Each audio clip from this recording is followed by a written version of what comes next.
สิ่งทั้งหลายทั้งปวงเกิดจากความคิดเท่าเด้อมโนมายามโนเศรษฐานี่มโนธรรมานี่สิ่งทั้งหลายทั้งปวง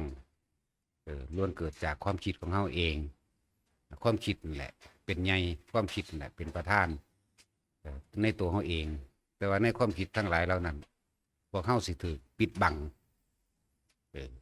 โดยความเชื่อซึ่งตั้งแต่พวกเฮาเกิดมานี่ประเพณี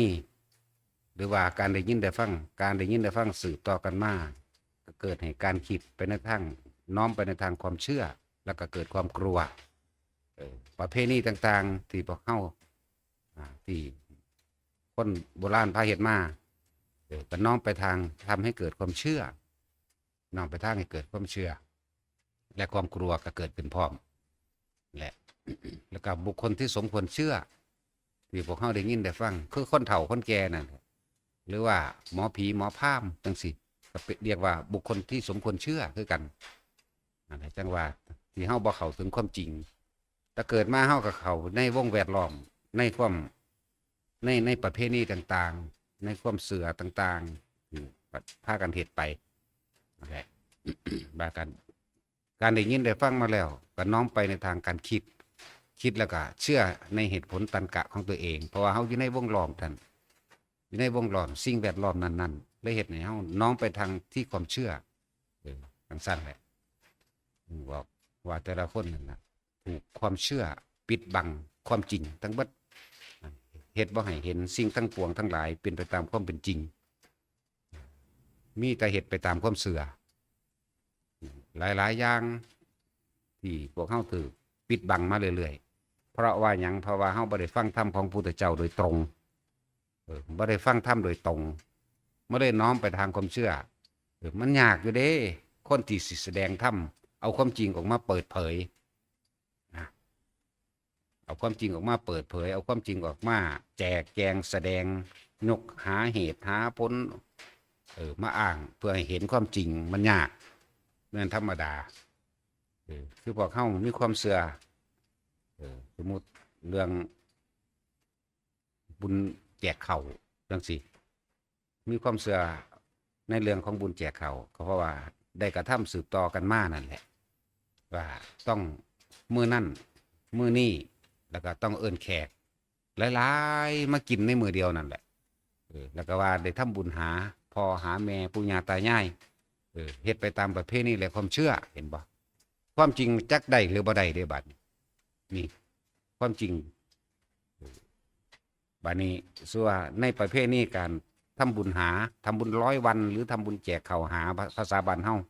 ว่าแจกข้าวหาทั้งภาคกลางหรือว่าทำบุญอุทิศทำบุญ100 วันจังซี่นะครบรอบวันตายจังซี่นะครบรอบเท่านั้นปีเท่านี้ปีก็ว่าไปบัดนี้ความจริงมันเป็นจังไดถ้าเฮาสิเว้าเรื่องจัดงานมีมหรสพครบงานทั้งภาคกลางนิยมพวกลิเกแปลงสินิยมลิเกนิยมอิหยังที่เป็นรถแห่หรือหยังก็ว่าไปทั้งเฮาก็ว่านิยมจ้างหมอลำจ้างหนังวงดนตรีหยังก็ว่าไป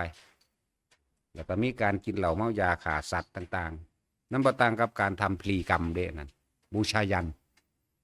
ถ้าโบราณสิว่าบูชายันโดยการฆ่าสัตว์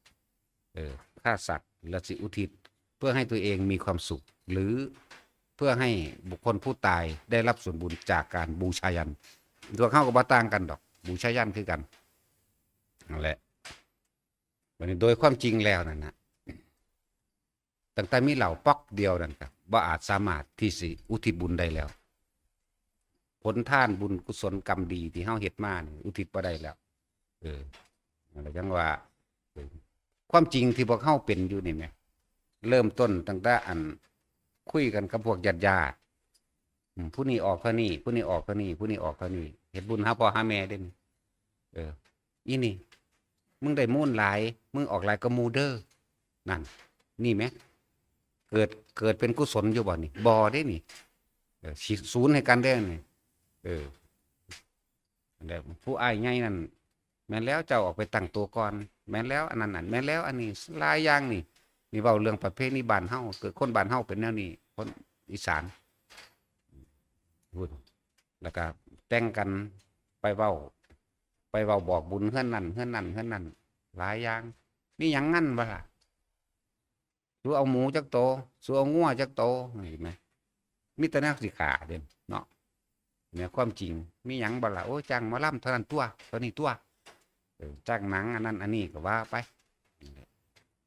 โดยความเป็นจริงแล้วบ่ได้จักอย่าง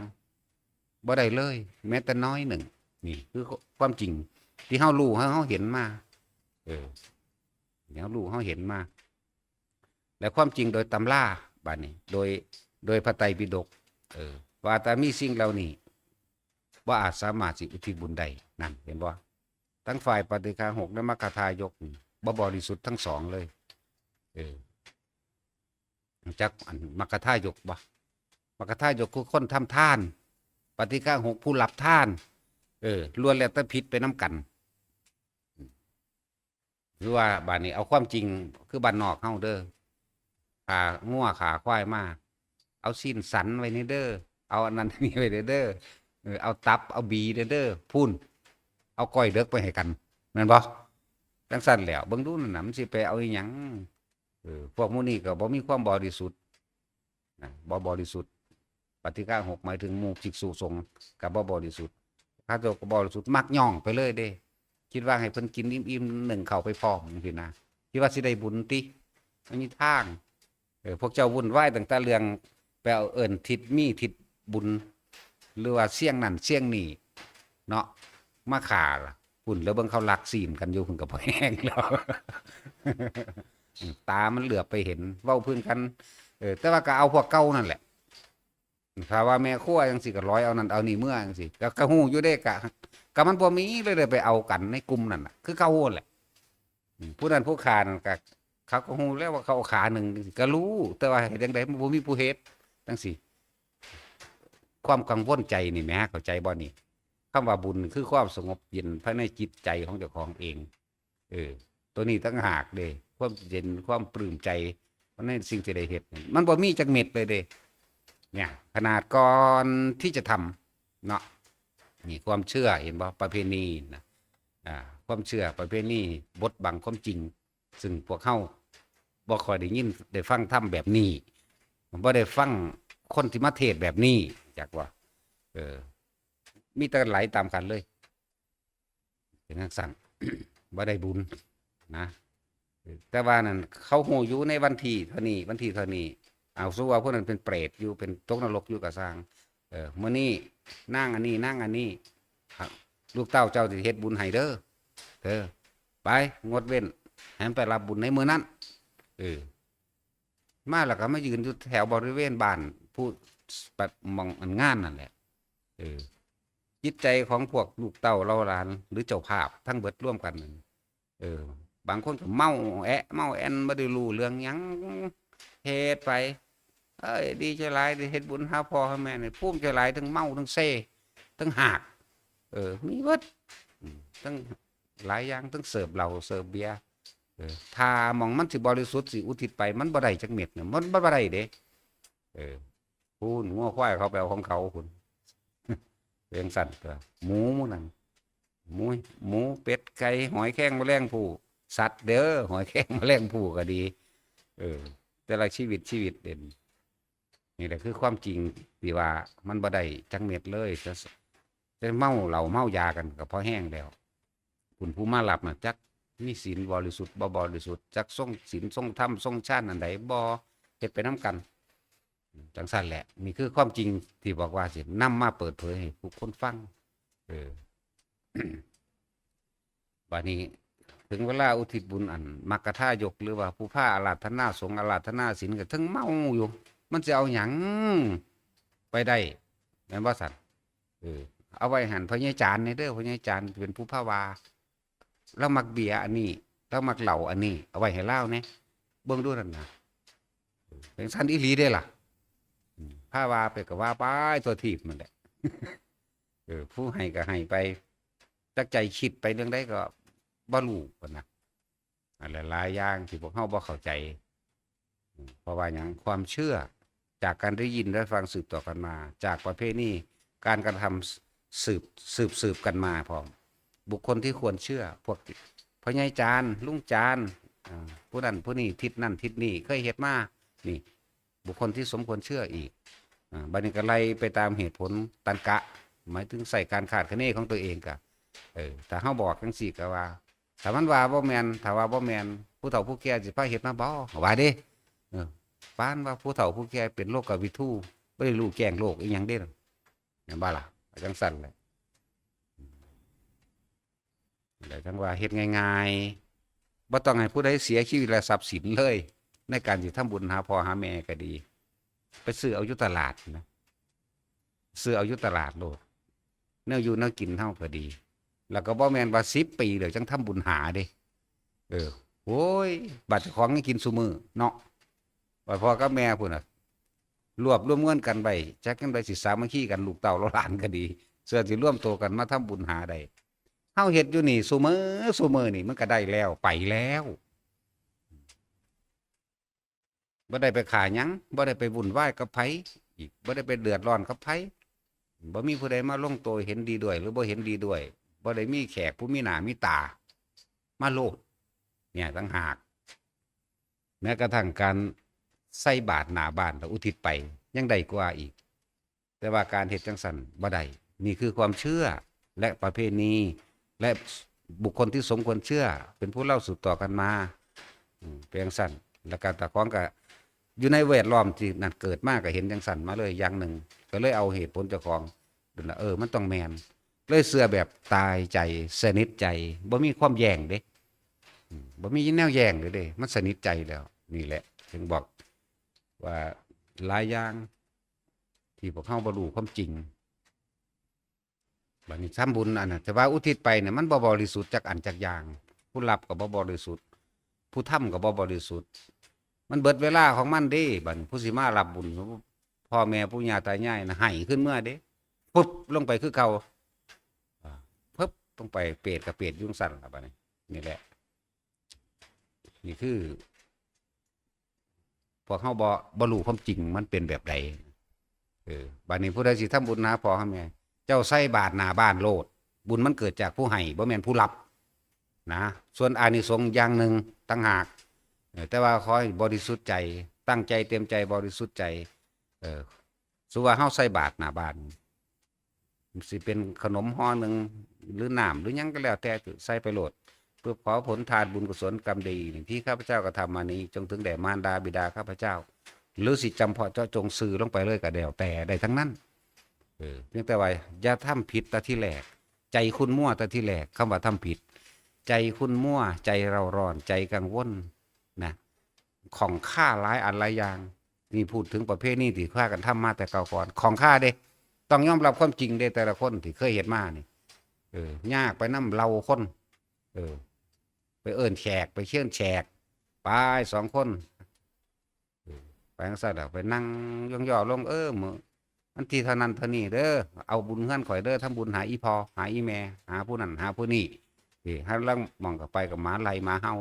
ศูนย์ให้หมาพร้อมก็มีเนาะแม่นว่าล่ะเพียงสั้นได้ล่ะเราจะทั้งหมดโอ้ยยังไม่หมดเลยเพียงสั้นมันนั่นเนี่ยคือของจริงที่ทุกคนประสบมาแล้วเดี๋ยวนี้แต่เคยคิดพ่อบ่ว่าจักกูเฮ็ดไปจักเพิ่นได้หรือบ่ได้เนาะบ่คิดพ่อเด้มิตาแล้วไปแล้วกูสบายใจเท่านั้นเด้พุ่นบักหลายมือเหรอจังมาพาว่ากันว่าจังสั่นเนาะอันในมือนั่นน่ะนะในมือกำลังเสิร์ฟเหล้าเมายากันอยู่นี่ในมือกำลังเปิดมหรสพคบงานกันพวกจ้างหนังก็ตีกันน้ำหนังนั่นแหละพวกหมอลำก็ตีกันฆ่ากันในหมอลำนั่นแหละบัดนี้ว่ามีบวชเราอุทิศหาปู่ย่าตายายพ่อแม่พร้อมจังซี่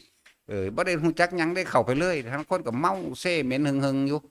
เนาะบวช2 มื้อ 3 มื้อจังซี่นะแน่มันจะเอาหยังไปได้นะก็จังซั่นแล้วอย่างสัตว์จริงๆเหมือนกันกับประเภทนี้บวชแห่โยสันจ้างรถหยังรถเปิดเพลงดังๆมาฟ้อนล่ำทำเพลงไปแห่ในวัดแห่อ้อมโบสถ์โอ้ยมันสิได้หยังมันบ่ได้เลยได้นั่นน่ะนั่นแหละบ่ได้หยังเด้ตีกันมานำถนนหนทางก็มี ขึ้นโรงขึ้นศาลก็มีมักย่องหลายนาคตกรถตกกะเลียงก็มีทุกมื้อนี่มันมีสัมภาระแล้วตะเลียงมันเอาใส่รถแล้วก็รถเวลาเปิดเพลงดังๆเงือกไปเงือกมาโอ้ยสิได้โพดแมวหยังจังซั่นว่าบวชอุทิศหาจังซี่เด้นี่คือความจริงแล้วมันบ่ได้หยังเลยเด้อแถมซ้ำเป็นบาปเป็นกรรมมันบ่แม่นสถานที่สิไปจัดความลื่นเริงบันเทิงอหย่างใดอยู่ในวัดนะวัดโดยความหมายแท้จริงคือหม่องวัดปฏิบัติของผู้เห็นภัยในวัฏฏะสงสารเด้สิละกิเลสเจ้าของตั้งหากอยู่เด้คำว่าวัดแท้ๆมันวัตระหรือทุดงควัตพุ่นเด้คำว่าวัดอีหลีนั่นน่ะทุตังควัตภาษาแท้มันน่ะเพราะนั้นประหารกิเลสแห่งตนตัวนี้ตั้งหากบัดนี้วัดนี่เป็นสถานที่เป็นที่อยู่ของคนเดี๋ยวนี้เป็นอาวาสเป็นแบบที่อยู่อาศัยมันบ่แม่นตามันบ่ได้แปลว่าตาที่อยู่อาศัยเด้นะที่บำเพ็ญเพียรเพื่อฆ่ากิเลสเด่นแล้วแต่ว่าเป็นหนี้สงฆ์เป็นหนี้สงฆ์เป็นหนี้นั่นก็เป็นหนี้แนวนั้นแหละเพราะพวกเจ้าใส่คำว่าสงฆ์ร่วมใหญ่คำว่าสงฆ์นี่ร่วมเลยเด้ปุ่นสัตว์มาแต่พระพุทธเจ้าทำสงฆ์ได้เป็นร่วมใหญ่เลยว่าบ่ได้หยัง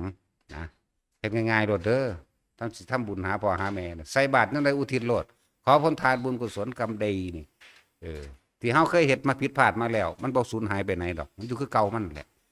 ที่เฮาเคยเฮ็ดมาก่อนแล้วเคยไปแลกสิ่งของไปแลกสวรรค์ไปแลกวิมานไปแลกความร่ำรวยแลกความเป็นเศรษฐีแลกเกิดศาสนาแม้เป็นผัวเป็นเมียกันอีกแลกเป็นพ่อเป็นแม่กันอีกแลกเป็นลูกเต่าเล้าหลานกันอีกเป็นปู่เป็นย่ากันอีกแลกจังซั่นแต่ว่ามันบ่สูญหายไปไหนของท่านยังตั้งขมอคือเก่า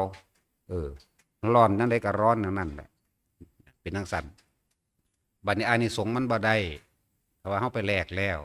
เฮาเลยบ่ได้เห็นความจริงเห็นแต่ความหลอกลวงเหมือนกันแหละครับที่สอนกันมาอยากได้หยังอธิษฐานเอาเด้อนั่นเป็นบ่ความเชื่อบัดนี้โดยสิ่งแวดล้อมทั้งหลายก็มีแต่บอกอธิษฐานเอา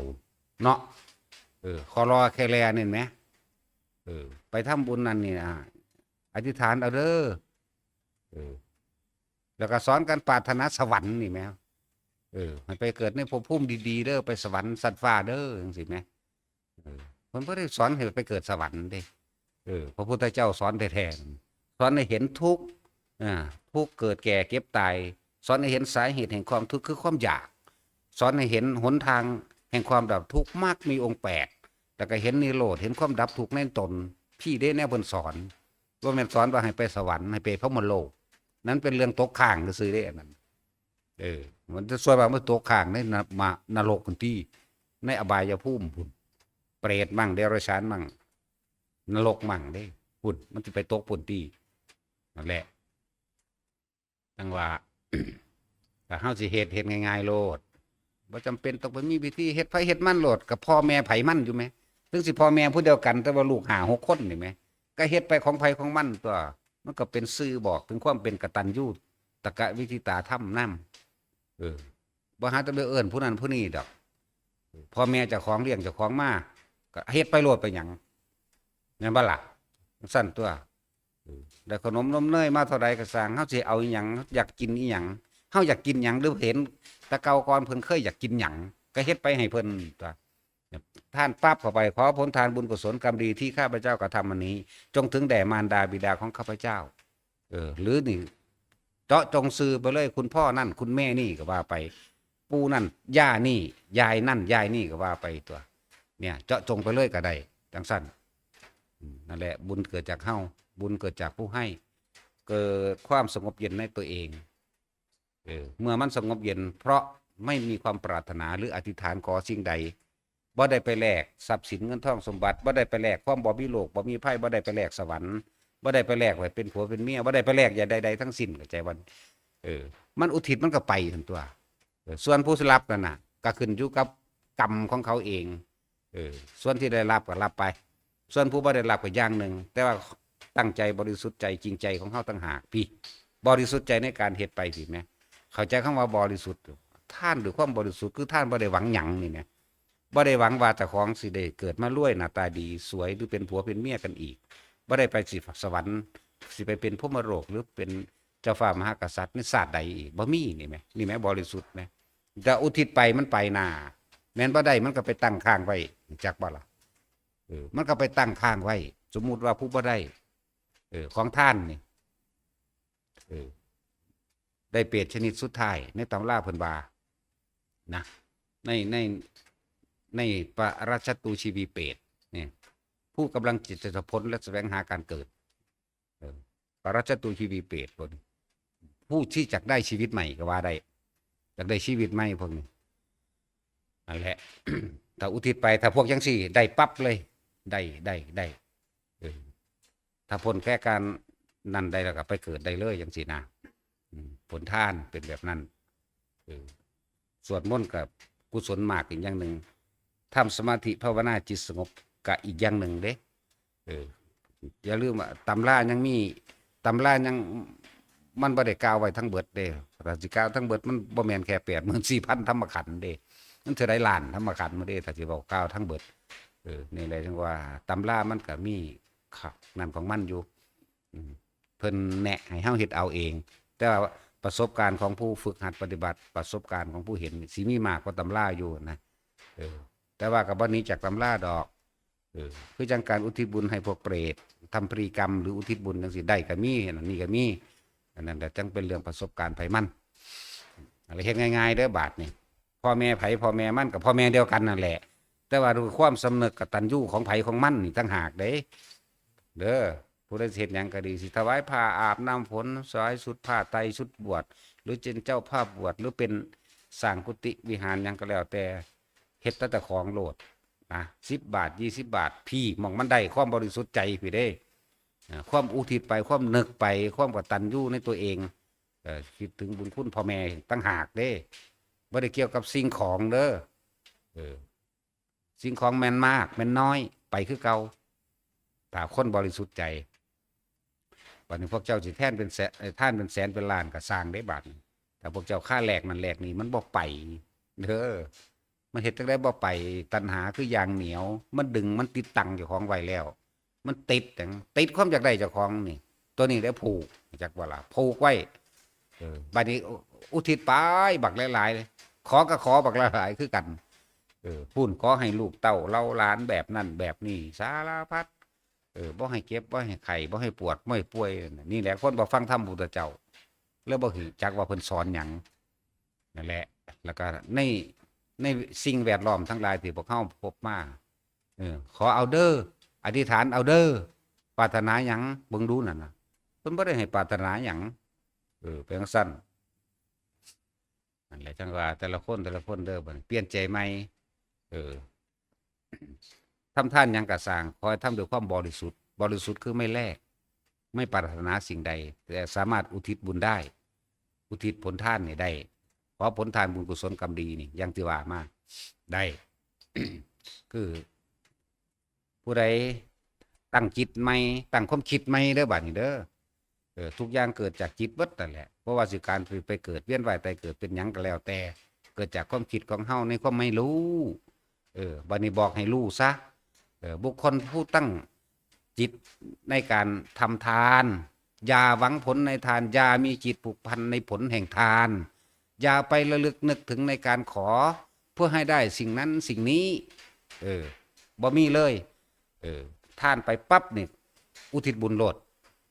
ขอผลทานบุญกุศลกรรมดีนี้จงถึงแด่มารดาของข้าพเจ้าญาติข้าพเจ้าเจ้ากรรมในเวรข้าพเจ้าตลอดทั้งสรรพสัตว์ทั้งหลายไม่มีที่สุดไม่มีประมาณทุกหมู่เหล่าบรรดามีผูกมิตรบาดนี้ผู้ใดก็ได้เข้าใจบ่ล่ะผู้ใดเขาก็เป็นมิตรทั้งเองนั่นแหละผู้บ่ได้ก็เป็นเรื่องของกรรมของเขาตั้งหากอกุศลกรรมมันหนักมันก็บ่ได้เป็นจังซี่อะไรจังว่าแต่ละคนเปิดใจยอมรับตัวเองเด้อบาดนี้ตะกี้เฮาเฮ็ดมาแบบนี้เฮาอยู่ในสิ่งแวดล้อมแบบนี้ในมวลชนในแวดล้อมทั้งบุคคลทั้งหลายเหล่านี้เฮาได้ยินได้ฟังผู้เฒ่าผู้แก่พาเฮ็ดนะโดยประเภทนี้มั่งบุคคลที่สมควรเชื่อมาอธิบายขยายความให้เฮาฟังแล้วก็น้อมไปทางความเชื่อแต่ว่าท่านได้รู้ความจริงเป็นจังซั่นต่อไปนี้ผู้ใดสิเฮ็ดมาแบบนี้เด้ออย่าหวังผลในทานอย่ามีจิตผูกพันในผลแห่งทานอย่าไปปรารถนาสิ่งใดแต่ขอให้อุทิศบุญ บุคคลที่ไม่หวังผลในทานไม่มีจิตผูกพันในผลแห่งทานทั้งหลายบุคคลผู้นั้นว่างจิตเป็นกลางเป็นอุเบกขาทานด้วยความเป็นกลางจริงๆเลยเด่นนี่จนชินเป็นจนชินเป็นนิสัยเลยนะจิตไม่ผูกพันเข้าใจบ่จิตไม่ผูกพันความคิดของเฮาบ่ไปคิดถึงความอยากได้อยากดีอยากมีอยากเปลี่ยนอยากร่ำอยากรวยอยากไปเป็นผัวเมียกันอีกอยากไปเป็นนั่นไปเป็นนี่เป็นเทวดาเป็นพระอินทร์บ่ได้อยากว่าเกิดศาสนาสิเป็นเจ้าฟ้ามหากษัตริย์เกิดมาเป็นคนรวยบ่มีเลยนี่แหมบุคคลที่บ่มีจิตไม่มีที่ตั้งเข้าใจบ่จิตไม่มีที่ตั้งไม่มีสิ่งใดที่คิดถึงคิดถึงในสิ่งที่อยากได้ในสิ่งที่อยากเป็นเด้อบัดนี้จิตบ่มีความคิดของเฮานี่แหละบ่มีความคิดว่าอยากได้หยังอยากเป็นหยังนี่แหมจนชินเฮ็ดจนชินอยู่ชินเขาบุคคลผู้นี้ตายแล้วเมื่อทำการละนี่เมื่อทำการละแล้วนะย่อมเข้าสู่พรหมกายิกาเด้เป็นพรหมสันแรกเนี่ยเพราะว่าหยังหนึ่งเฮาบ่มีหม่องคิดถึงในความอยากได้นี่แหมจิตไม่มีที่ตั้งเดี๋ยวบ่เข้าใจต้องอธิบายอีกบ่มีหม่องบ่มีแนวคิดถึงว่ากูอยากได้นั่นกูอยากเป็นนี่นี่แหมบ่มีเลยมันเลยเป็นอุเบกขาจากบ่ล่ะมันเป็นอุเบกขาเด้ถึงเป็นอุเบกขาแล้วที่นี่เมื่อสิ้นกรรมสิ้นอายุของพรหมกายกาเข้าสู่สุทธาวาสเข้าใจบ่ละบาทนี่เพราะว่าเฮาบ่อยากจากว่ามันบ่มีความอยากแล้วไม่มีความยินดีในรูปในรสในกลิ่นในเสียงในสัมผัสอารมณ์แห่งความรู้สึกบ่มีพอใจและไม่พอใจบ่มีตัวนี้แต่ว่ามันมีตั้งแต่ว่าอุเบกขานั่นเองถึงจะเป็นว่าอุเบกขาเวทนาก็ช่างยังไม่รักยังไม่เกลียดยังไม่เลือกที่ไปที่มาเด้เป็นกลางๆของมันสิ้นอายุสิ้นกรรมจากพรหมสุดตัวนี้ย่อมเข้าสู่สุทธาวาสเข้าสู่อนาคามีแปลว่าผู้ไม่กลับมาเกิดอีกอนาคามีเพราะเขาไม่มีความปรารถนาในรูปในรสในกลิ่นในเสียงในสัมผัสบ่มีเมื่อเขาสู่อนาคามีนะบางคนบางคนก็ค่อยๆเลื่อนสั้นไปจนถึงอากานิตกาปรินิพพานเลยบางคนก็เป็นอุปหัจจะปรินิพพายีนั่นนี่มีการคิดนึกต่อปฏิบัติโดยการคิดของเจ้าของเองสิ้นไปเลยนั่นแหละพวกอุทังคโตโสมั่งสินะค่อยๆเคลื่อนเลื่อนขึ้นไปบางคนก็ได้นิพพานก่อนเบิดอายุของสุทธาวาสนี่แหละสุทธาวาสมันมีหาสั้นนั่นแหละเวหพราอวิหาอัตตปาสุทัสสาทุตสีอากะนิตกานี่คือสุทธาวาสหาสั้นอย่างใส่ เพราะมโลกในตัวนี้มันมีอยู่16ไล่จาก12ขึ้นไปเด้อไล่11ลงมาต่างหากพวกนี้ไล่พวกเขาสู้สุทธาวาสตัวนี้แล้วบ่กลับมาเกิดอีกบ่มาแน่นอนมันบ่มีแนวดึงดูดอยากบ่ตั้งแต่เป็นคนอยู่พี่ท่านอยู่พี่ก็บ่มีแนวดึงดูดกูบ่อยากได้หยังกูบ่อยากเป็นหยังท่านซื่อแปลงสั้นนั่นแหละนี่คือท่านที่สามารถถึงพระนิพพานได้สิไปว่าอีหยังบัดนี้ถ้าทุกคนเข้าใจแบบนี้แล้วในการทานทั้งหมดนะเข้าใจแบบนี้แล้วต่อมาเฮาได้ยินได้ฟังธรรมโดยอริยสัจสี่นี่สิแสดงอยู่ซุมื้อนี่บ่ถิ่มจักเทื่อเด้คำว่าอริยสัจสี่นี่ให้รู้ความจริงทุกข์ความเกิดเป็นทุกข์แก่เป็นทุกข์เจ็บไข้ได้ป่วยไม่สบายเป็นทุกข์พลาดพลาดจากสิ่งที่รักเป็นทุกข์ความตายเป็นทุกข์มีไหมก่อนที่สิตายที่มันทุกข์เนาะบาดมันตายมันบ่ทุกข์ดอกเดี๋ยววันที่ทุกข์ก็เก่าหลังจากนั้นก็มีแต่คนเฮานี่คิดยากก่อนที่สิตายเนาะเป็นจังซั่นเด้นั่นแหละนี่เพิ่นให้ฮู้จักคำว่าอริยสัจสี่เป็นหยังคือให้ฮู้อริยะหนทางของผู้ไม่เบียดเบียนพึงเข้าถึงความจริงอันประเสริฐให้รู้ว่าทุกข์นี่คือความจริงอันประเสริฐผู้ไม่เบียดเบียนแล้วผู้ที่จะเข้าถึงความจริงอันประเสริฐทุกข์นั่นแหละเป็นของประเสริฐเมื่อเห็นทุกข์แล้วเนี่ยเกิดเป็นหยังกะสร้างนี่คำว่าเห็นทุกข์แต่เดี๋ยวนี้เฮาเป็นคนที่เดี๋ยวนี้เฮาก็ทุกข์ขนาดนี้แล้วเป็นสัตว์เดรัจฉานบ่ทุกข์ขนาดใดข นาดใดบัดเปรตเฮาบ่ค่อยเห็นเฮาบ่เห็นสัตว์นรกเฮาบ่เห็นเดรัจฉานเฮายังพอเห็นอยู่เดรัจฉานแปลว่าผู้อาภัพจักว่าล่ะเป็นสมว่าเป็นหมาจังซี่แม่นสิมีเจ้าของก็สร้างเวลาเจ้าของมันสูญมันก็ค้อนฟาดคือกันเด้เนาะแม่นว่าสันตสินเจ้าก็กัดกันกับหมาอยู่เรื่อย ฟาดคือกันเวลาสูญแม่นว่าสั่นอาภัพตัวสิไปว่าหยังกับผู้อื่นเนาะ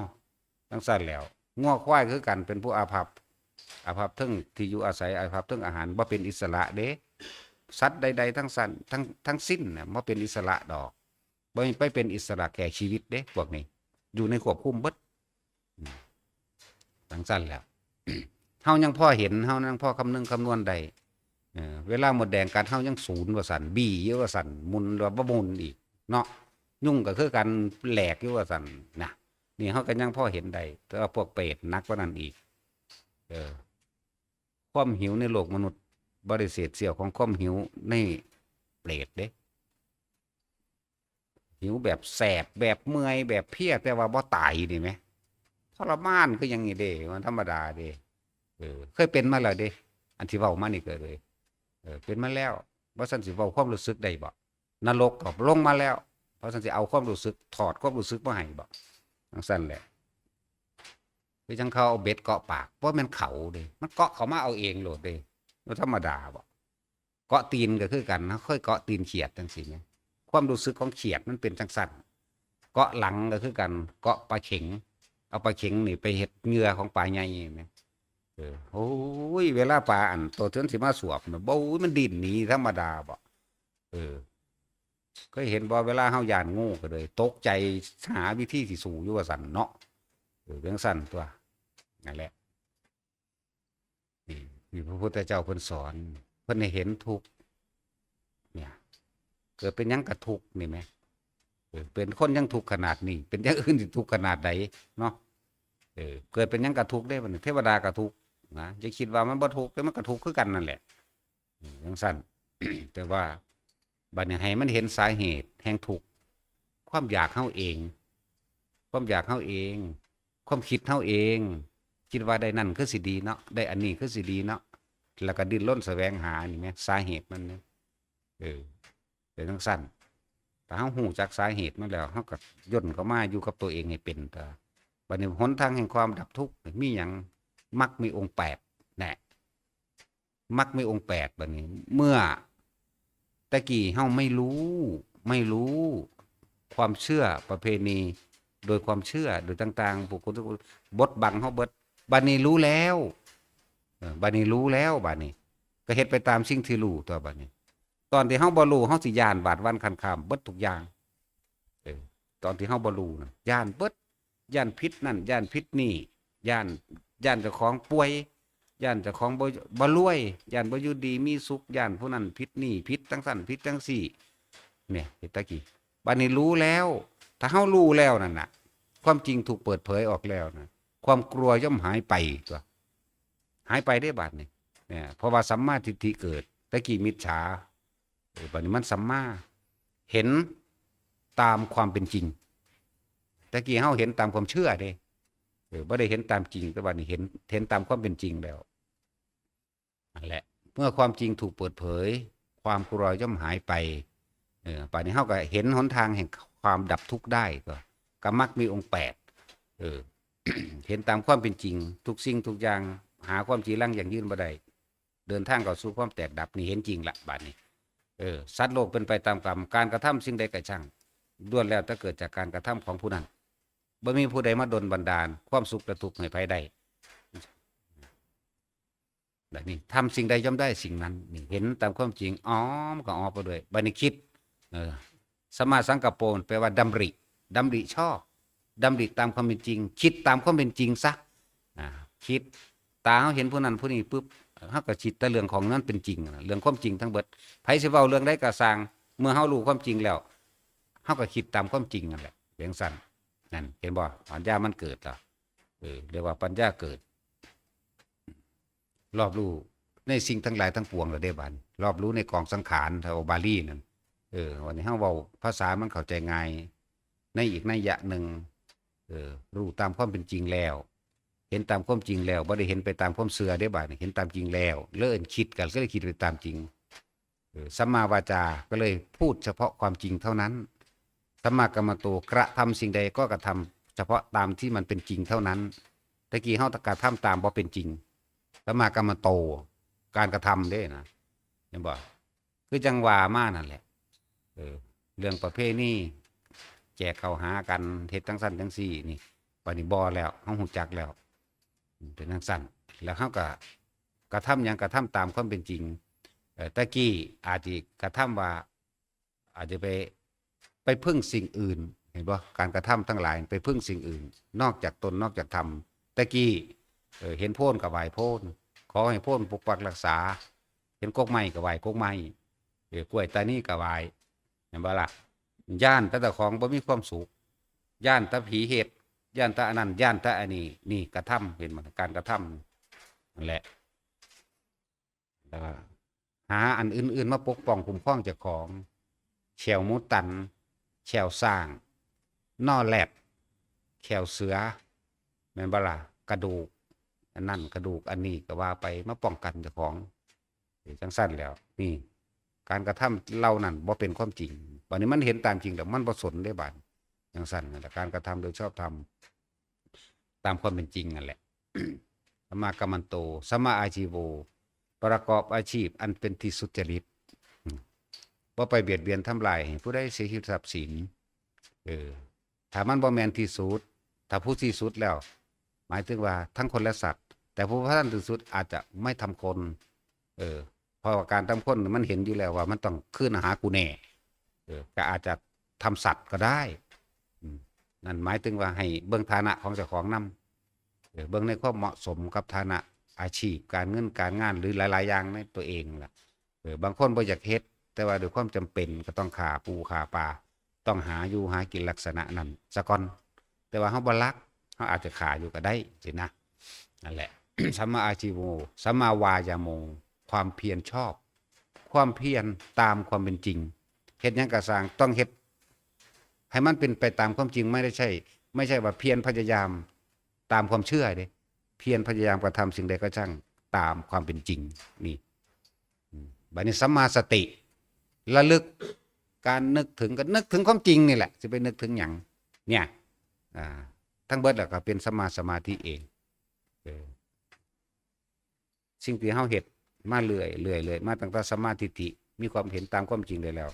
ทุกอย่างมันก็กิ่งมาเรื่อยจนถึงสัมมาสมาธิจิตตั้งมั่นในความสงบเองจังซั่นมันบ่หวั่นไหวตัวแน่มันเมื่อมันไม่หวั่นไหวแล้วนิโรธะความดับทุกข์เห็นบ่นิโรธะเนี่ยมันก็ดับไปของมันเองง่ายๆไม่ได้ยากได้นี่มันก็ถึงนิโรธเองทุกข์สมุทัยนิโรธมรรคตามความจริงแล้วมันต้องมรรคก่อนจังนิโรธจักบ่ล่ะนั่นคือหลักสูตรทุกข์สมุทัยนิโรธมรรคเฮาว่าทุกข์สมุทัยมรรคจังนิโรธ จังดับเด้ล่ะแต่ว่าเฮ็ดมันสิดับได้จังใดเนาะคือกันนั่นแหละครับที่ศีลสมาธิปัญญาที่จริงบ่แม่นต้องปัญญาจังศีลจังเป็นสมาธิได้ทุกคนต้องได้ยินได้ฟังซะก่อนจังสิรู้เรื่องจังสิเข้าใจได้เนาะเรื่องว่าปัญญาถ้าศีลมาเลยนั่นน่ะถ้าศีลมาเลยโหมันยากกระดอเนาะ บริสุทธิ์มาเลยถ้าบริสุทธิ์มาเลยมันอริยะมาเลยได้นั่นน่ะไม่บ่เบียดเบียนมาเลยเด่นนะนั่นแหละจังซั่นเฮาหมายเอาความบริสุทธิ์ไม่คิดทำร้ายเบียดเบียนให้ผู้ใดผู้หนึ่งเสียชีวิตทรัพย์สินตลอดทั้งคนและสัตว์เลยทั้งคนและสัตว์เลยเด้นี่ศีลนี่บริสุทธิ์ตัวนี้เฮารักษาใจตัวเดียวเลยแต่รักษาใจได้ตัวเดียวล่ะขอวัดปฏิบัติอย่างอื่นมันก็ดีตามกันเองดอกมันบ่ไปเฮ็ดดอกนั่นแหละบ่ไปเฮ็ดนี่บอกว่าปัญญาเนี่ยคือความรอบรู้ในกองสังขารปัญญานะว่าเห็นตามความเป็นจริงต้องสิแปลอีกนัยยะหนึ่งให้ฟังเด้อปัญญานี่เห็นสิ่งทั้งหลายทั้งปวงตามความเป็นจริงเมื่อเห็นตามความเป็นจริงแล้วกระทำสิ่งนี้ย่อมได้สิ่งนี้แล้วเนี่ยบัดนี้คำว่าศีลมันก็เริ่มงดเว้นของมันเองก็เริ่มงดเว้นจากเคยลักกับบ่ลักจากเคยฆ่ากับบ่ฆ่าแปลงสั้นนั่นแหละมันก็เป็นศีลสมาธิปัญญาบ่เฮาว่าปัญญาศีลจังเป็นสมาธิเด้ถ้าคนบ่มีความ โลภมันบ่ไปลักไปปล้นไปจี้ไปฆ่าดอกจักว่าล่ะจิตมันก็ตั้งมั่นเองมันก็บ่หวั่นไหวเองนั่นจึงสั่นนั่นแหละ ในหลักสูตรคือเพิ่นว่าทุกข์สมุทัยนิโรธมรรคแต่ความจริงเขาว่าทุกข์สมุทัยมรรคจังนิโรธ จังดับได้ถ้าบ่เดินทางเข้าไปสู่แห่งความดับทุกข์มันจะดับได้จังไดเนาะแม่นตัวมันต้องทำทางก่อนเด้นั่นแหละนั่นคือหลักสูตรเด้อแต่ว่านี่เฮาก็ให้อีกนัยยะหนึ่งเด้อ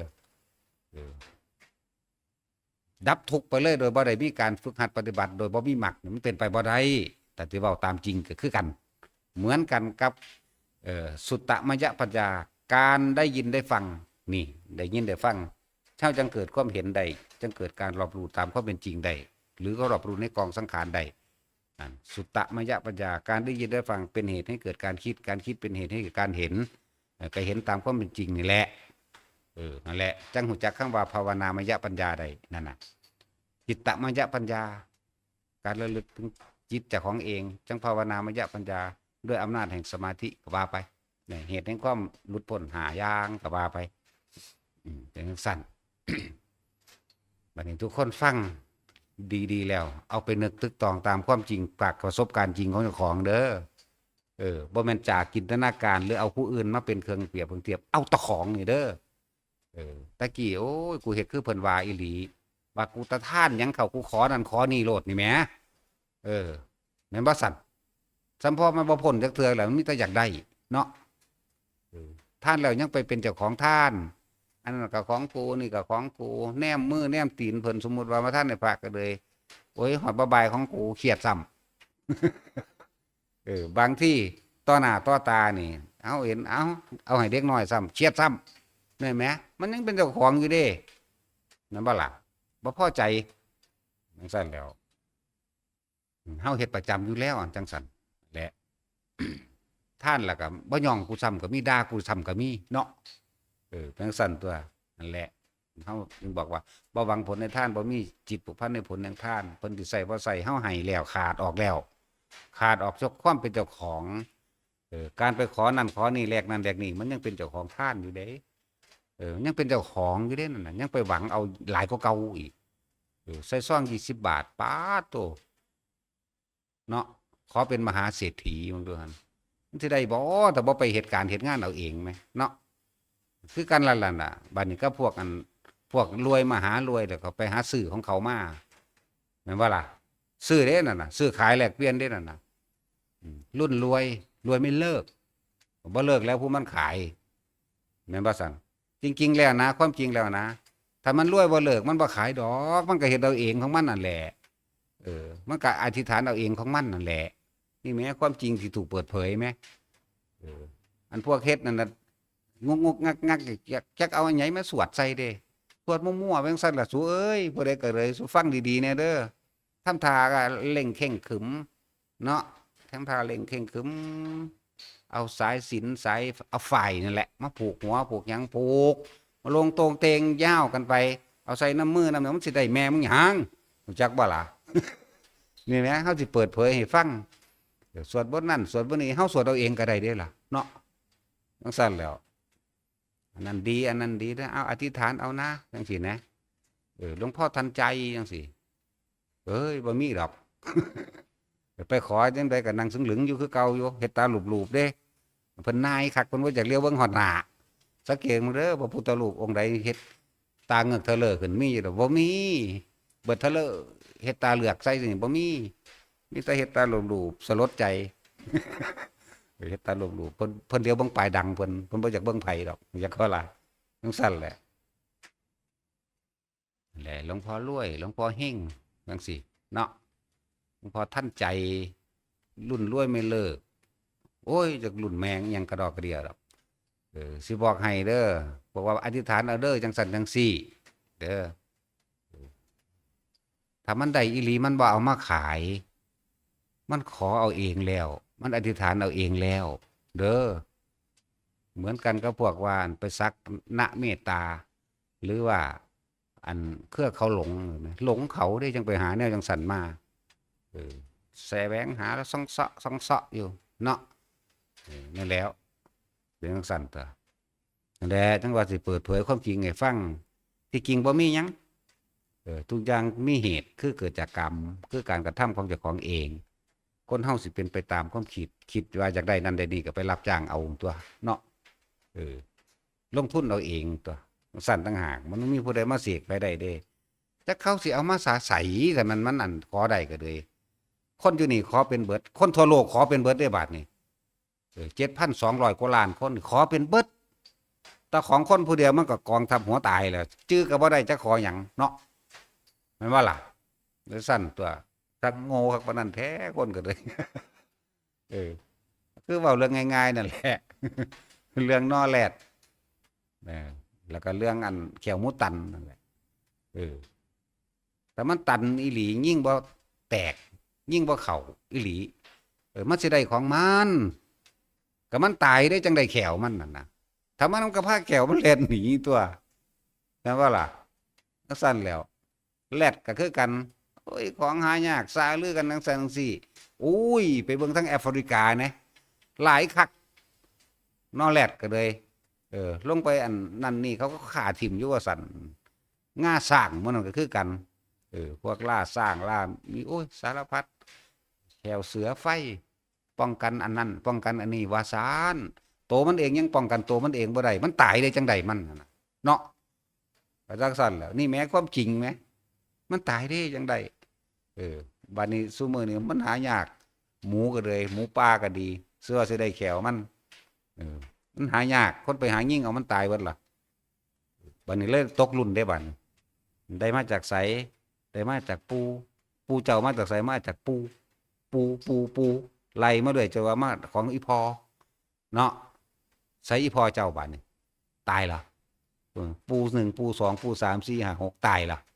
เอาคือว่ามันตันสั่นมันคือว่าบ่ตายบ่หยังสั่นมันคือตายอยู่เนาะบาดใดมาหาเจ้าของมึงสิบ่ตายแต่มึงก็สิตายคือกันนั่นแหละเธออวดอ้างสรรพคุณอีหยังนี่แม้ความจริงไหมนั่นเดี๋ยวจังซั่นแหละนี่คือความจริงเปิดเผยให้ฟังว่าทั้งหลายแล้วนั่นคือว่าไปบูชาเอาอันอีหยังเบี้ยแก้บ่เบี้ยแก้อันนั้นอันนี้มานี่แหมหรือว่าสิ่งศักดิ์สิทธิ์ที่เข้าใจว่ามันจะสามารถดลบันดาลอันนี้ได้ให้ยังโง่หลายก็คิดเบิ่งแน่ถ้ามันได้อีหลีนั่นเขาบ่มาขายเด้อมันก็นั่งอธิษฐานเอาตั้งมั่นแล้วมันบ่ไปเฮ็ดหยังล่ะอันนี้มันไปเอิ้นผู้นั้นไปเอิ้นผู้นี้มาทำท่าเฮ็ดพิธีปลุกเสกว่าไปเด้บ่ขังเด้อบ่มีทางบ่มีหยังกีรังอย่างยืนดอกนี่แหมคำสอนพุทธเจ้าแหมสรรพสิ่งทั้งหลายล้วนแปรปรวนและแตกดับนี่แหมบ่มีเลยนี่แหมคำสอนพระพุทธเจ้าแหมเอาไปคิดนึกเบิ่งได้ไปหยังถ้าเฮาอยากอยู่ดีมีสุขก็จะไปทำร้ายเบียดเบียนผู้อื่นให้เสียชีวิตและทรัพย์สินมันก็อยู่ดีมีสุขอยู่ดีมีสุขก็อยู่ดีไปมีสุขตายนั่นแหละอยู่บ่สุขก็อยู่ไปตายคือเก่านั่นแหละนี่แหมคือบ่คิดถึงหม้องนี้แน่เนาะนั่นแล้วคนรวยพ่อบ่เป็นมันก็ทุกข์คือหยังนี่ทุกข์ก็เฮาอีกคนทุกข์เพราะว่าบ่มีอย่างหนึ่งหมายถึงว่าเป็นวัตถุภายนอกแต่ว่าคนบ่มีทรัพย์สมบัติถ้าว่างจิตเป็นทุกข์เกิดขึ้นกับเขาบ่ได้คือกันเด้นั่นบ่ล่ะแหละหนังสั้นอันทุกข์หรือสุขนี่ขึ้นอยู่กับการคิดเด้อการวางความคิดแต่ว่านั่นมันเป็นเรื่องของโลกทุกข์หรือสุขแต่ถ้าเรื่องของธรรมแล้วคือต้องบ่มีหยังเลยมันเลยไปแล้วอันนั้น นั่นแหละฟังไว้ในเด้อบาดนี้พวกกันพุทธาภิเษกจังซี่มันบ่มีหรอกคำว่าพุทธาภิเษกนั่นนะพระพุทธเจ้าเพิ่นบ่ได้สอนแนวมื้อนี้จะไปเสกเพิ่นเฮ็ดหยังอภิเษกสัมมาสัมโพธิญาณหมายถึงว่าพระพุทธเจ้าพระองค์เองตรัสรู้ธรรมอริยสัจสี่นี่แหละแล้วเอามาแล้วเฮาสิไปเสกเพิ่นจังใดแล้วก็พวกไปหาเอามาคูนนะเขาเอาฝ่ายเกี่ยวไว้อ่องป่องแองแป้งแย่งกันเอาได้ผู้ละร้อยเนาะกองเจงเพ่งเต็มเฮียนอยู่เอามาฮอดแล้วก็บ่เห็นว่าแล้วจำปลาแดกอยู่คือเก่าอยู่ท่านสิเอาเงิน100ไปซื้อนั่นกินแซ่บๆแม่นบ่ซั่นเงินบ่พอสู้เอาปลากระป๋องเอาเนาะจังซั่นตัวแล้วจังซั่นแล้วหญ้าค่าจังซี่เขาก็พันหยังใส่ อีหยังอีกบัดนี้ท่องแดงท่องเหลืองท่องเอามาพันเป็นตะกุดตะกิดก็ว่าไปพันแล้วก็เอาอวดอ้างกันซาลือเด้บัดได้มาแตะไสได้ของปู่ซั่นปู่เดตายแล้วเนี่ยก็ซ้ำนั่นนี่แหมความจริงมันแหมคือเฮาคือบ่อยู่กับความจริงโลดความจริงเป็นทุกข์นี่แหมความจริงมันเป็นแบบนี้นี่แหมความจริงคือบ่มีผู้ใดหนีพ้นความตายไปได้นี่แหมเจ้าสิไปลี้อยู่ไสเอาไปหาเบิ่งลี้เบิ่งดูเออความเกิดเป็นทุกข์ความแก่เป็นทุกข์เกิดเป็นทุกข์แบบใดทุกข์ก็ต้องได้หาอยู่หากินนี่แหล้วทุกข์ก็เจ็บไข้ได้ป่วยนี่แหล้วถ้าแก่เด็กมันก็ไปยากมายากนี่แหล้วความหิวความร้อนความหนาวนี่แหล้วความเกิดนี่แม้คำสอนเพิ่นจึงบอกว่าทุกข์นั่นแหละประเสริฐนี่หนทางอันดับทุกข์นะมันประเสริฐแล้วหูจักแล้วคนรวยมันบ่ป่วยบ่วะเนาะป่วยคือกันเป็นโรคคือกันมีเงินหลายๆก็บ่เห็นว่าผู้ใดสิไปซื้อให้ผู้ใดป่วยแทนได้เด้ล่ะเอาแม่ไปซื้อแหน่จ้างถ้าสินป่วยแทนข่อยแน่นี่จัก3 ล้าน5 ล้าน10 ล้านมันได้อยู่บ่ความจริงมันบ่ได้เด้แม่นบ่ซั่นบัดนี้จ้างผู้ใดตายให้ก็บ่ได้อีกเนาะตั้งแต่ป่วยมันก็จ้างบ่ได้แล้วภาษาหยังกับตายมันสิเอาหยังมาจ้างให้เพชร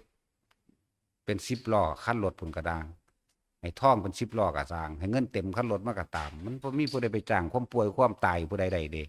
นี่แม่ความจริงแม่นั่นแหละจังว่าฟังแล้วน้อมเข้ามาพิจารณาตามมันเป็นจริงเด้อมันบ่ได้พิจารณายากหรอกเพราะว่าทุกคนมีประสบการณ์ผ่านมาจนเท่าเดี๋ยวนี้แล้วสิมารอดอยู่นี่เห็นคนตายมาหลายแล้วนั่งสาบลาบอยู่นี่เห็นคนตายมาบ่ต่ำกว่า10 คนบ่แห้งนั่นล่ะเนาะจังซั่นตัวกูบ่ตายบ่นอนก็คือบ่คิดพอเนาะคนแก่ก็คือกันนั่นแหละแล้วพวกเจ้าไปดึงไว้โลดพวกเจ้าสิไปเสริมหยังเสริมก็เสริมไปตายคือเก่านั่นแหละเสริมก็เสริมไปเฒ่าเสริมไปตายคือเก่านั่นแหละนะเฮ็ดจังได๋ก็สร้างว่าเฒ่าคือเก่านั่นนี่แหมอริยสัจแหมความจริงเด้นี่ความจริงเด้สัจนี่คือสัจจะคือความจริงนี่เห็นไหมจังซั่นตัวหันเข้ามาบ่งสาเหตุแห่งความทุกข์ของเจ้าของมันเกิดจากหยังเกิดจากจิตนั่นแหละเกิดจากความคิดเฮาเองนั่นแหละการดำเนินชีวิตของแต่ละคนความคิดนั่นแหละเป็นตัวคุมเบิดเลยความคิดจังซั่นถ้าเฮาเข้าใจถ้าเฮาเข้าใจว่าสิ่งที่สำคัญที่สุดในการดำรงชีวิตนะอาหารเนี่ยที่อยู่อาศัยเครื่องนุ่งห่มยารักษาโรคนี่พ่อแล้วเข้าใจบ่ถ้ามันมีแค่นี้ก็ดีก็ต้องไปดิ้นรนทะเยอทะยานขนาดนั้นดอกหาก็หาไปตายมีก็มีไปตายบ่มีก็ไปตายนี่แหมแต่เฮาเข้าใจตัวนี้มันบ่ได้ยากปานใดดอกการปฏิบัติธรรมนะบ่ยากนั่นแล้วนี่เพิ่นจะบอกว่าปัจจัย4เป็นเครื่องอาศัยของหมู่มนุษย์ทั้งหลายอาหารนี่เป็นที่1เลยบอกก่อนหมู่เลยเด้อาหารอาหารยารักษาโรคเครื่องนุ่งห่มตลอดทั้งที่อยู่อาศัยนี่ถ้าเฮาเข้าใจตัวนี้แล้วมันรู้จักคำว่าพ่อไปแล้วนี่เฮาก็หาอยู่หากินไปซ้ำนี้แล้วบ่ต้องเอาจิตหาตะกี้เฮาเอาจิตหาเอาความคิดหาเด้หาจังซั่นสิเฮ็ดจังได๋กูสิได้นอนแบบนี้นอนเนี่ยอยากได้รถจังซี่มีหน้าอยู่บ้าเอาไปเข้าธกสเอานะแน่เห็นบ่ล่ะถูกล่ะนั่นเป็นจังซั่นแหละนั่นแหละแต่เฮาเข้าใจมัชฌิมาในการดำรงชีวิตในการดำรงชีวิตอาหารหรือที่อยู่อาศัยที่ทำมาหากินเฮาก็พอมีอยู่เว้ยนะจังซั่นแล้วก็หาอยู่ก็หากินก็หากินไปซ้ำตายคือกันเด้กับคนมีก็เด้คนบ่มีก็หากินไปซ้ำตายคนพ่อมีหม่องทำกินก็หากินไปซ้ำตายคือกันนั่นแหละคนทุกข์หรือคนรวยก็สร้างหากินซ้ำตายเสมอกันแน่บัดนี้เฮ็ดจังได๋เฮาสิบ่ดิ้นรนกวัดแกว่งจนเกินไปเอาแค่ว่านี่หากินไปซ้ำตายเพียงวันๆนี่แม่นะแล้วจังว่าแต่ละคนนะถ้าเข้าใจอันนี้แล้วเลิกการดิ้นรนแสวงหาว่าจิตคือความคิดนี่ความคิดทั้งหลายเหล่านี้นะเวลาเฮาคิดหาผู้นั้นผู้นี้หรือไปกระทบกับทางอันนั้นอันนี้เกิดอารมณ์ความรู้สึกเกิดเป็นภพนี่แหมมันสร้างภพสร้างชาติผ่านไปเรื่อยเด้นี่สร้างไปเรื่อยเด้อ ทับไว้ทับไว้ทับไว้ทับไว้เหมือนกันแหละกับเฮาเคยโกรธบุคคลผู้ใดผู้หนึ่งเคยทิดกันเถียงกันบ่ได้ดังใจกันมา10 ปีก็สร้างลืมบ่ลืมนี่แหละเอื่นว่ามันทับไว้มันเต็งไว้เรื่อยๆทับไปทับไปทับไปเรื่อยๆความพอใจบัดนี้ก็เหมือนกันคิดถึงหมู่ผู้นั้นหมู่ผู้นั้นมันดีมีหยังก็สร้างมันซอยได้อันนี้มากเพราะว่ามันนั่นแหละเนี่ยมันก็ทับไว้คือกันอารมณ์ความพอใจก็ไปเกิดความไม่พอใจก็ไปเกิดเด้ออย่าลืมนี่แหละ10 ปีเหมือนกันบุคคลผู้นี้เกลียดบุคคลผู้นี้รักเกิดเหมือนกันลืมไม่เป็นเหมือนกันนี่เดี๋ยวบอกว่ามันทับไว้บัดนี้มือนึงนั่นน่ะอาจจะพอใจผู้นี้มันก็ทับไว้เฉียดผู้นี้มันก็ทับไว้เด้มันบ่สูญหายไปไหนเด้อเฮ็ดจังใดเฮาสิว่างคลายมันได้นี่ตั้งหากมันสิเฮ็ดจังใดเพิ่นก็สอนไว้อยู่เด้อล่ะลมหายใจนั่นแหละเนี่ยก็ลงมานี่แหละบัดนี้มองมันง่ายไหมเพิ่นแสวงหาโมกขธรรมพุทธเจ้าแสวงหาทางพ้นทุกข์6 ปีทรมานกายมาเท่าใดแล้วก็บ่อาจสามารถไปนั่งอยู่ภูเขาหิมาลัยมีหิมะตกบ่ได้นั่งหน่อยๆเด้อ6 เดือนเบิ่งดูนั่งได้จังไดแต่ว่าลงมากินข้าวอยู่ดอกตอนนั้นนั่งทีละอาทิตย์เบิดกำลังชาติลงมาก็ยังเห็นทุกข์อยู่คือเก่ามันบ่ทันได้สิ้นหน้านี่เลิกเปลี่ยนวิธีใหม่ไปเรื่อยไปเดินจงกรมแบบเดิมแลนพร้อมในป่าแห่งหนึ่งแลนไปแลนมากินฉี่แพะมั่งกินฉี่งัวมั่งเด้กินเป็นอาหารนั่นบ่ธรรมดาเด้พวกเขาบ่ได้รู้เด้แนวจังซี่เฮาเห็นอัตภาพที่เขาปั้นไว้มีกระดูกกากซากว่าอดข้าว45 มื้อเฮาเห็นแต่ซ้ำนั้นหนึ่งเด้ที่จริงประเทศหนักกว่านั้นตลอดระยะเวลา6 ปีนี่มันเป็นธรรมดานั่งไปแล้วก็ไป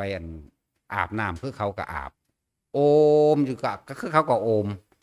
มแล้วก็คือเขานั่นแหละทั้งสั้นแล้วไปพุ่นไประลึกนึกได้ว่าสมัยเคยเป็นเด็กน้อย7 ปีเป็นนางอยู่ห่มว่าจับลมหายใจอานาปานสติมันต้องแบบนี้นะนี่เริ่มกินข้าวมาใหม่กินข้าวมาบำรุงร่างกายเห็นบ่บำรุงร่างกายมันพอดีพองามเพราะการฝึกหัดปฏิบัติจิตแหละบาสิพ้นจริงๆนะพ้นที่จิตนึงได้ล่ะตามธรรมดาล่ะจิตมันก็อยู่ของมันความคิดมันเป็นอาการของจิตที่เข้าไปกระทบกระทั่งแล้วก็เกิดความจำจากบ่จำจิตนี่มันธรรมดามันก็อยู่ของมันนั่นแหละแต่ว่าสิว่าจิตบริสุทธิ์หรือจิตประภัสสอนมาเลยมันบ่ประภัสสอนดอกมันบ่บริสุทธิ์มาเลยดอกไปก็ดีแต่บริสุทธิ์มาเลยมันสิมาเกิดได้จังไดมันก็ต้องคุ้นมั่วมาตลอดเพราะว่าความไม่รู้ถูกครอบงำด้วยความไม่รู้ทุกคนเกิดมาเพราะความไม่รู้อวิชชาปัญญาสังขารานี่แหมเกิดเพราะว่าอันนี้นี่แหมเพราะว่าความไม่รู้นี่ความอยากครอบคุ้มไว้เบิดแล้วนี่อยากสังสั่นแหละบัดยังว่าแต่ละคนพยายามควบคุมความคิดให้มันได้ก็ควบคุมความคิดได้โดยวิธีการหลอกให้มันมาอยู่ในร่มนี่แหละที่เบิ่งได้เฮาเห็นปั๊บพอใจปั๊บมีบ่เห็นปั๊บสั่งปั๊บมีบ่มันเป็นสูตรสำเร็จมาขนาดนั้นเด้นั่นแหละคือสัญญาเก่าๆที่มันเป็นรูปร่างหน้าตาแบบนี้กูมักปั๊บโลดบ่เห็นกันจักเทื่อก็สร้างพุ่นอเมริกาผมก็สร้างเห็นในโทรศัพท์ก็ตามมักปั๊บโลดจะเขาเป็นไผสั่งปั๊บโลดก็มีคือกันนี่แหมนี่แหละสัญญาเก่าๆที่มันเป็นสูตรสำเร็จนั่นแหละเป็นสั่นเฮ็ดจังใดเฮาสิเฮ็ดระงับมันได้บัดนี้นะพอใจปั๊บสั่งปั๊บเสียงก็คือกันสว่าคือฟังเพลงเฮาก็ฟังบ่รู้เรื่องดอกเพลงจีนเพลงฝรั่งก็สร้างถ้าดนตรีมันมาแบบนี้มักปั๊บโลดเนาะแต่ตัวบ่มักก็บ่มักปั๊บโลดเด้นี่มันเพลงใดนี่น่ะนี่แหละเรียกว่ารูปเสียงกลิ่นรสสัมผัสกระทบความรู้สึกเฮ็ดจังใดเฮาสิไม่คิดไม่นึกไม่ปรุงแต่งไม่แสวงหาในความอยากได้และอยากเป็นนี่น้อมเข้ามาเด้อลมหายใจนั่นแหละผู้ใดเฮ็ดไปเรื่อยๆทำให้บ่อยทำให้มากทำให้ชินผู้นั้นก็ฮู้เองแหละบัดนี้มันเห็นปั๊บมันก็เห็นมันเลยแค่เห็นแค่ได้ยินแค่ได้กลิ่นแค่ได้สัมผัสเพียงกายแต่จิตไม่คิดไม่นึกในความอยากได้อยากเป็นบ่แม่นว่ามันมารู้เด้รู้แต่ว่ามันไม่ได้อยากได้บ่อยากได้บ่อยากเป็นมันรู้ เลยและจิตกับผู้รู้กับจิตกับอันเดียวกันได้บัดนี้แต่ว่าบ่แสดงอาการเข้าใจบ่ล่ะความคิดเป็นอาการของจิตนะบ่แสดงอาการเวลาเห็นบ่แสดงคือบ่แสดงเลยเด้บริสุทธิ์ต่อไปบ่แสดงนั่นแหละผู้ใดสิพ้นก็พ้นแบบนั้นแหละเห็นสิ่งใดรู้สิ่งใดแต่ว่าไม่คิดไม่นึกอยากให้เป็นไปตามความรู้สึกแห่งความพอใจและไม่พอใจมันก็ดับเป็นตัวอะไรนั่นว่าเฮาหาวิธีหลอกล่อความคิดที่มันชินในรูปในเวทนาในสัญญาในสังขารในวิญญาณคือการรับรู้นั่นแหละรับรู้ว่าในความพอใจและบ่พอใจนั่นแหละเด้อหรือร้อนหนาววิญญาณกายคือร้อนหนาวมันก็ซ้อเข้าไปในความพอใจและบ่พอใจคือเก่านั่นแหละนั่นแหละมันชินในรูปรสกลิ่นเสียงสัมผัสและอารมณ์มันชินในรูปเวทนาสัญญาสังขารและวิญญาณในอารมณ์บ่ล่ะวิญญาณก็เลยลงบางหันแหละมันชินบ่ได้เฮ็ดจังใดเฮาสิละความเคยชินได้ก็เลยต้องว่าอยู่ในลมหายใจจนว่ามันชินคือกันชินกับการบ่คิดบ่นึกในการอยากได้อยากดีมีเป็นแต่ว่าในการติดต่อสื่อสารกับคิดกับนึกเป็นธรรมดาแต่ว่าบ่มีความรู้สึกหรือความพอใจหรือบ่พอใจจบละจบบางนี้นะอะไรอย่างว่าทุกคนอยู่ในลมหายใจให้มากๆเฮาบ่สอนหลักอื่นดอกเอาหม่องเดียวโลดอันเดียวนี้ละพุทธเจ้าเพิ่นก็ตรัสรู้ก็เพราะว่าอันนี้แหละลมหายใจนั่นแหละแต่จิตบ่นิ่งแล้วมันสิเห็นสิ่งทั้งปวงเคลื่อนไหวไปหาความแตกดับได้จังใดเพราะว่ามันไหลไปน้ำกันความคิดของเฮาไหลไปน้ำกันอยากให้มันเป็นไปน้ำกันจักบ่ล่ะอันนี้มันนิ่งแล้วนี่เอิ้นว่าสมาธิเอิ้นว่าจิตตั้งมั่นเมื่อจิตตั้งมั่นแล้วปัญญาก็เกิดในสมาธินี่แหละก็เห็นสิ่งทั้งหลายทั้งปวงเคลื่อนไปในความแตกดับทั้งเบิดนั่นแหละก็เลยบ่เข้าไปยึดมั่นถือมั่นแล้วเป็นสัพเพธรรมานารังอภินิเวสายะสิ่งทั้งหลายทั้งปวงเห็นบ่นี่มีความเกิดขึ้นเป็นธรรมดาแล้วก็มีความแตกดับเป็นธรรมดาอันบุคคลทั้งหลายไม่ควรเข้าไปยึดมั่นถือมั่นเฮ็ดจังไดมันสิบ่ยึดได้ลมหายใจมีวิธีนี่แหละง่ายแล้วแล้วก็เฮ็ดได้ตลอดเวลาพร้อมหูดังกับของเฮาลมก็เป็นของกลางของโลกอากาศบ่ได้เลือกว่าไผเด้อากาศบ่ได้เลือกว่ากูสั่งอีนี่กูบ่ให้มึงหายใจดีดอกมันบ่มีเด้ขึ้นอยู่กับตัวเฮาเองเด้แสงสว่างคือดวงอาทิตย์ก็บ่ได้เลือกว่าสิส่องสว่างให้ผู้คนผู้ใดผู้หนึ่งเสมอกันเบิดเนี่ยคือความรู้นี่กำลังเปิดเผยความจริงอยู่นี่อากาศก็เหมือนกันย่อมให้ความสดชื่นกับทุกชีวิตน้ำก็เหมือนกันบ่ได้เลือกเด้น้ำให้ความเย็นเสมอกันดับความกระหายได้เสมอกันไฟก็ให้ความร้อนและความอบอุ่นเสมอกันดินน้ำไฟลมเสมอกันเด้นั่นแหละธรรมชาติมันแบ่งแยกอยู่บ่ล่ะมันบ่ได้แบ่งแยกเด้โอ้ยพวกนี้ศาสนาพุทธเอาอากาศดีๆให้มันบ่ว่าเด้มันให้เสมอกันนั่นแหละโอ้พวกนี้ศาสนาคริสต์เอาน้ำดีๆให้บ่เสมอกันเบิดนั่นแหละถึงว่าขึ้นอยู่กับตัวเฮาเองเด้อทุกอย่างบ่มีสิ่งศักดิ์สิทธิ์ใดๆดลบันดาลใด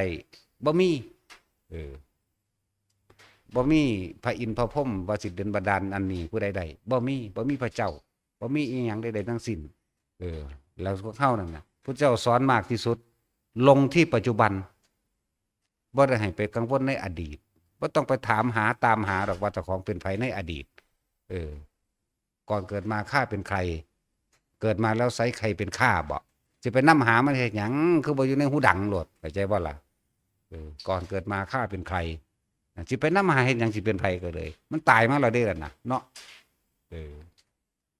แล้วเกิดมาแล้วไสใครเป็นข้าก็สิไปเป็นไผอีกสิอยากเป็นไผสิไปอยากคือไผเข้าใจบ่ล่ะนี่แหมบ่ต้องไปคือไผบ่อยากเป็นไผบ่อยากได้หยังโลดอยู่กับลมหายใจมันชินโดดหน้าเดี๋ยวว่าเฮาสอนหลักเดียวนี่แหละเฮาบ่สอนอันอื่นๆเฮาก็สอนได้เบิดนั่นแหละตะกี้ก็สอนมโนมยิทธิสอนเบิดนั่นแหละสอนกสิณสอนเบิดได้เบิดนั่นแหละ40อย่างเลิกฮอด40พุ่นได้เบิดนั่นแหละแต่ว่าเนี่ยในความใดทิ่มได้ว่าทิ่มเบิดล่ะเหลือหลักเดียวโลดง่าย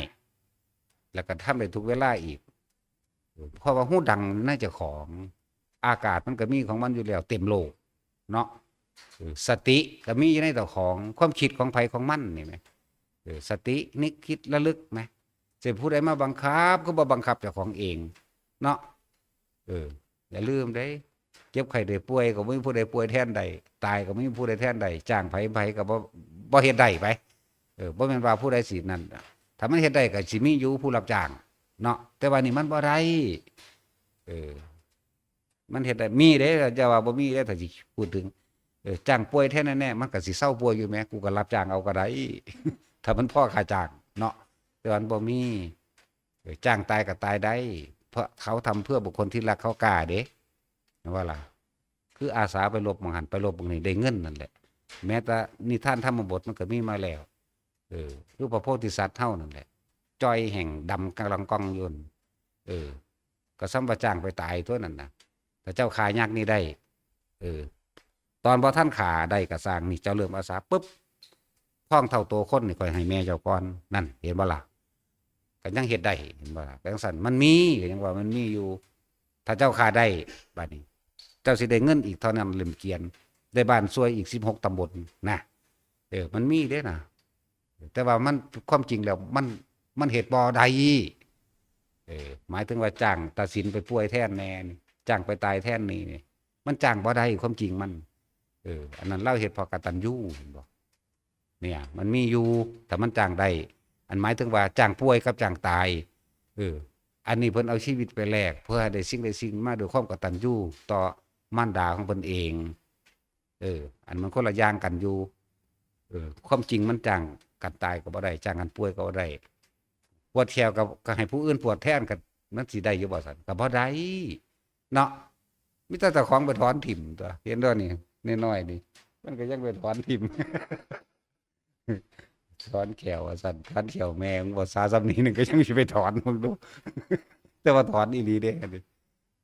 ใช้มันก็ร่างงากของเพิ่นถอนอีหลีไหมนี่ก็ปล่อยมันร้อนก็บ่ได้เนาะ จังซั่นแหละเอาสวัสดี